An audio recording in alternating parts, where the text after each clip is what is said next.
Welcome to the Killik & Co podcast for the 22nd of April. A shortened week, but a busy week ahead.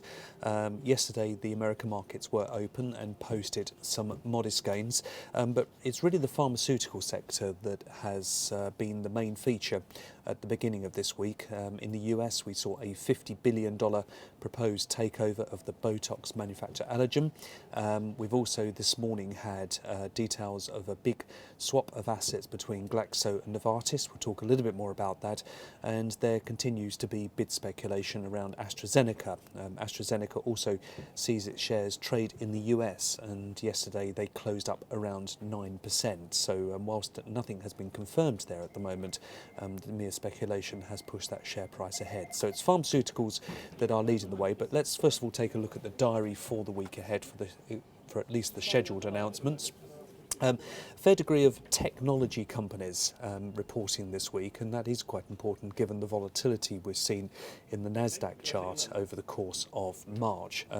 It sold off very sharply, and we've seen some quite big tech names fall off and erase most of the gains, if not all of the gains, for 2014. So these corporate reports that we see this week will either add to that volatility or hope to take some of it away. Indeed, on Wednesday we have the Q1 numbers from Apple.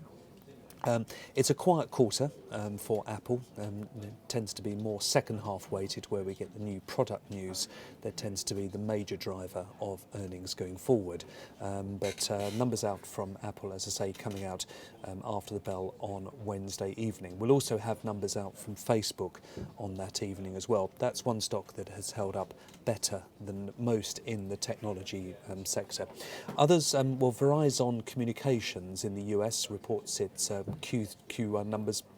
These are the first numbers that will come out post the Vodafone Verizon deal being completed, and therefore many Vodafone shareholders will have a line of stock in their portfolios with Verizon shares, so that will be good numbers. We expect that to be of interest, and of course Amazon.com reporting as well. So big tech names coming out this week. In the UK, we've got an IMS report out on Friday from WPP. That's often a good global read across of the media market from Sir Martin Sorrell, who tends to go into some detail about the various geographic regions of that business and how that is reporting. So that's the sort of look ahead to the diary this week. In terms of numbers, it's really down to sort of economic numbers, down to the PMI data, these forward-looking surveys of Purchasing Managers Index, and that is both happening in the Eurozone and also in China as well, where there has been some question marks over the growth there. So let's just take a look at some of those headline indices.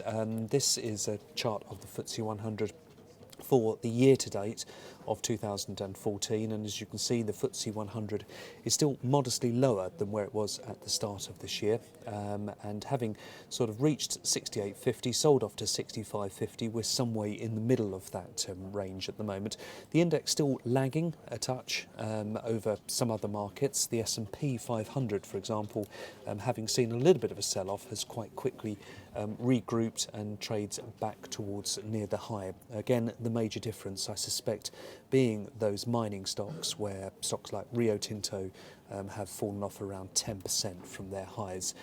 We have seen, as I say, some interest this morning in the pharmaceutical sector, and that could well lead to the UK giving a little bit of outperformance on Tuesday. In terms of the technology stocks, we mentioned this sharp sell-off we've seen during the course of March. This is the chart of the Nasdaq, and having sort of reached 3,750 back to 3,450 at the lows, but again a bit of a bounce towards the end of last week, and this may be either some short closing or indeed some trade buying going on ahead of these big tech reports that we expect to see this week. In terms of some of the pharmaceuticals, well, it's really just to highlight this big move that we've seen in the pharmaceutical shares this week. GlaxoSmithKline opening up around 5 or 6% this morning.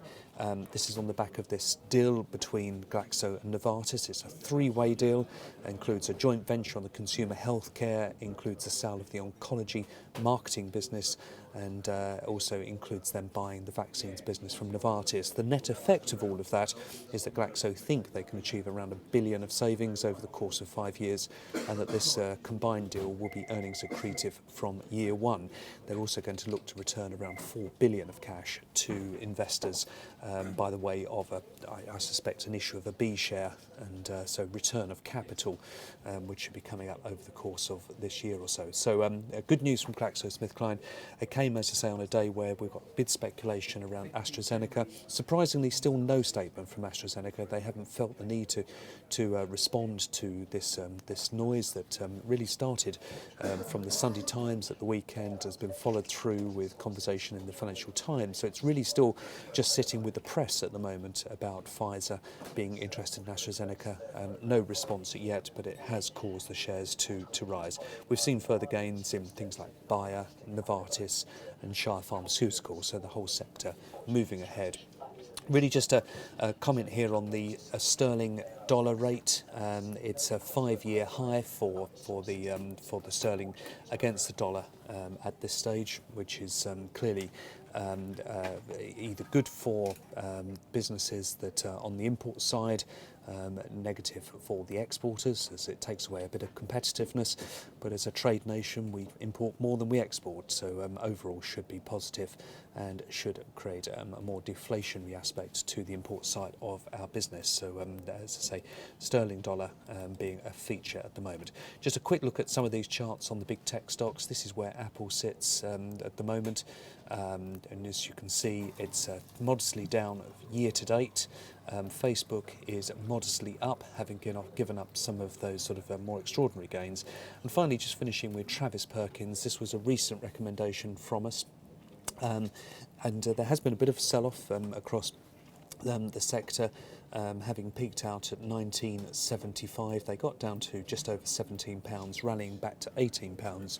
On Thursday they have their AGM statement, and we expect confirmation from Travis Perkins of continued strong trade in the building merchants business. This is supported not only by the stronger volumes in the house building sector, but also increasing in government spending in the infrastructure side of their business. So this should start to manifest itself through the Travis Perkins network, and as I say, we have the AGM statement on Thursday, so looking for good news from that group.